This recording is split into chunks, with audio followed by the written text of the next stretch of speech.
गणतंत्र दिवस के एक दिन पहले पद्म पुरस्कारों की भी घोषणा की गई थी और पद्म पुरस्कारों की घोषणा के बाद जिस तरीके से इस बार भी घोषणा की गई है, कुल 131 पद्म पुरस्कारों की घोषणा की गई है। इसमें 5 पद्म विभूषण, 13 पद्म भूषण और 113 पद्मश्री सम्मान अलग अलग क्षेत्रों में विशेष काम करने वाले लोगों को दिए गए हैं। लेकिन कांग्रेस पार्टी ने, विपक्ष ने इन पुरस्कारों को लेकर एक डेटा एनालिसिस किया हुआ है। कांग्रेस के नेता बताना चाहते हैं कि जब जब चुनाव होता है, जिस जिस राज्य में चुनाव होता है, वहां के लोगों को खास करके पद्म पुरस्कार भरपूर दिए जाते हैं, खूब संख्या में दिए जाते हैं। उन लोगों को पुरस्कार मिलना चाहिए या नहीं मिलना चाहिए, उस पर कांग्रेस की कोई टिप्पणी नहीं है, लेकिन उनका कहना है कि चुनकर उन्हीं राज्यों के लोगों को पद्म पुरस्कार दिए जाते हैं। कांग्रेस का आरोप है कि 37% पद्म पुरस्कार उन 5 राज्यों के लोगों को दिया गया है जहां इस वर्ष विधानसभा के चुनाव होने वाले हैं। यानी उसमें पश्चिम बंगाल शामिल है, केरला शामिल है, तमिलनाडु शामिल है, पुदुचेरी शामिल है। वहां के लोगों को, असम भी है उसमें, वहां के लोगों को पद्म पुरस्कार 37% पद्म पुरस्कार दिए गए। कांग्रेस ने पिछले 6 साल के आंकड़े रखकर यह साबित करने की कोशिश की है कि पद्म पुरस्कार राजनीतिक और चुनावी कारणों से बांटे जाते हैं, जबकि पद्म पुरस्कारों की घोषणा करते समय सरकार ने दावा किया है कि 30 सूबे को 84 जिलों में से 39,000 लोगों में से जो 131 नाम छांटे गए हैं, वो पूरी तरीके से वैज्ञानिक पद्धति से स्क्रूटिनी करके छांटे गए हैं। उधर पद्म पुरस्कार पाने वाले लोगों को लेकर भी सवाल उठाए जा रहे हैं। उद्धव ठाकरे की पार्टी कह रही है कि भगत सिंह कोश्यारी ने मराठा विभूतियों का अपमान किया था।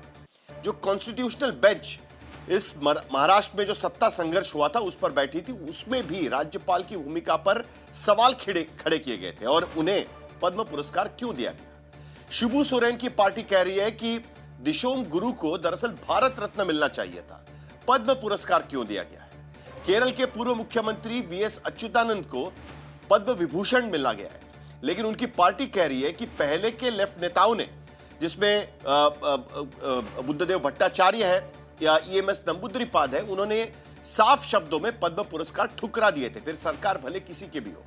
तो इन तमाम सियासत पर इस बार के पद्म पुरस्कारों को लेकर जो हो रही है, उसी पर हम दंगल में चर्चा करेंगे कि क्या पद्म पुरस्कारों का राजनीति से सचमुच में कोई रिश्ता है। पक्ष और विपक्ष के मेहमान हमारे साथ होंगे, लेकिन चर्चा में आगे बढ़ने से पहले पद्म पुरस्कारों पर यह रिपोर्ट देख लेते हैं। Lieutenant Colonel Sudeep with Major Aditya flying the second Apache. उसके ठीक पीछे BMP-2 और नाग मिसाइल प्रणाली। Lieutenant Arjun Kashyap of 6 Lancers. कर्तव्य पथ पर निगरानी। Suryastra and the BrahMos weapon system. The Akash weapon system led today by Captain Aniket Drone Shakti, Eagle on the arm, captained by Divyojit Mukherjee.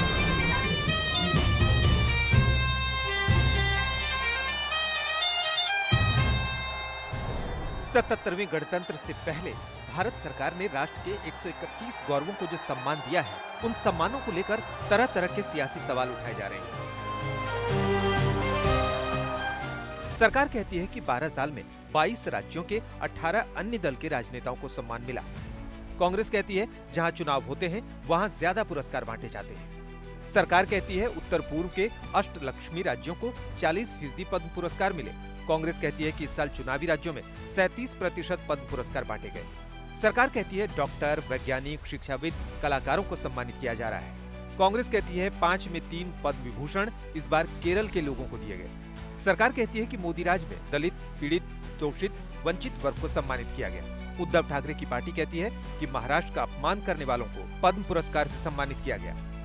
Congress के नेता कीर्ति चिदम्बरम से लेकर उद्धव ठाकरे की पार्टी के नेता संजय राउत तक ने इस बार के पद्म पुरस्कारों को लेकर राजनीतिक सवाल खड़े किए। कांग्रेस ने पिछले 6 साल के पद्म पुरस्कारों की फहरिस्त का विश्लेषण करते हुए दावा किया है कि 2026 में जिन 5 राज्यों में चुनाव होने हैं और जहां सिर्फ 18% आबादी है, उन राज्यों में कुल 37% पद्म पुरस्कार बांटे गए हैं। इसी तरह 2023 में 21% आबादी वाले 9 चुनावी राज्यों में 34% पद्म पुरस्कार दिए गए थे। उससे पहले 2022 में 26% आबादी वाले 7 चुनावी राज्यों में 37% पद्म पुरस्कार बांटे गए और 2021 में 18% आबादी वाले 5 राज्यों में कुल 38% पद्म पुरस्कार बांट दिए गए। They can degrade such talented heads from Tamil Nadu because during their time it was only lobbying made Padma Shri awards, lobbied persons to get, but here transparently. Congress नेता कीर्ति चिदम्बरम कहते हैं कि एक देश एक चुनाव होता तो सरकार के लिए पद्म पुरस्कार विजेता चुनना मुश्किल होता। अब आसान है, जहां चुनाव है वहां के लोगों को चुन लो। हालांकि इस साल घोषित पद्म पुरस्कारों की फहरिस्त पर नजर डालें तो पता चलता है कि सबसे ज्यादा 15 पद्म पुरस्कार महाराष्ट्र के महानुभावों को दिया गया है। इसके बाद 13 पद्म पुरस्कार पाने वाले तमिलनाडु के, पश्चिम बंगाल के 11 और केरल से 8 लोगों को पद्म पुरस्कार दिया गया है। असम से 5 और 5 पुडुचेरी से एक शख्स को पद्म पुरस्कार दिया गया है। इसमें कुछ तो खुश करने वाला फैक्टर होगा, ये सच है। हालांकि इस बार केरल के पूर्व सीएम वीएस अच्युतानंदन को भी पद्म पुरस्कार मिला है। सीपीआईएम का कहना है कि वीएस जिंदा नहीं है तो परिवार की मर्जी से ये पुरस्कार लिया गया है, वरना पहले वामपंथी नेताओं ने ऐसे पुरस्कार मना कर दिए थे। ईएमएस नंबूद्रीपाद को एक बार ये ऑफर दिया गया था, उन्होंने इसे मना कर दिया। ज्योति बसु ने भी ये अवार्ड लेने से मना कर दिया था। बुद्धदेव भट्टाचार्य ने भी इसे मना कर दिया था। हालांकि मोदी सरकार का दावा है कि कांग्रेस के राज में बांटे जाने वाले पद्म पुरस्कार सरकारी पुरस्कार थे, जिन्हें अब सही मायने में जनता का पुरस्कार बनाया जा रहा है। सरकार के मुताबिक इस बार के पद्म पुरस्कारों के लिए 30 राज्यों और केंद्र शासित प्रदेशों के 84 जिलों से 39,000 नामांकन प्राप्त हुए थे, जिनकी कई दौर की वैज्ञानिक प्रक्रिया से स्क्रूटनी और व्यापक मशविरे के बाद 131 नाम चुने गए। इसमें 10 लोग ऐसे जिलों से हैं जिन्हें आजादी के बाद पहली बार पुरस्कार मिला है। जहां जहां चुनाव है वहां पद्म भूषण ये दे रहे हैं। अच्युतानंद जी को केरल में, अब इन्होंने चुनाव को लेकर के आसाम बंगाल में 15-15 लोगों को दे दिया, खैरात बांट दी। हालांकि सरकार का दावा है कि पद्म पुरस्कार विजेताओं के चयन में अब देश, समाज और आवाम के कल्याण के हित में काम करने वालों का चयन किया जा रहा है। लेकिन महाराष्ट्र में उद्धव ठाकरे की पार्टी सवाल उठा रही है कि जिस भगत सिंह कोश्यारी के गवर्नर रहते शिवसेना के 2 टुकड़े हो गए, उन्हें पद्म पुरस्कार क्यों दिया गया? महाराष्ट्र की या तो देश की जो लोकशाही है, लोकशाही का अपमान या अवमान कहीं भगत सिंह कोश्यारी ने किया नहीं है, ना कोई कर सकता है। इसलिए खुद के राजकारण के लिए भगत सिंह कोश्यारी को दोषी ठहराना ये उचित नहीं है। हम उनका सम्मान करते हैं।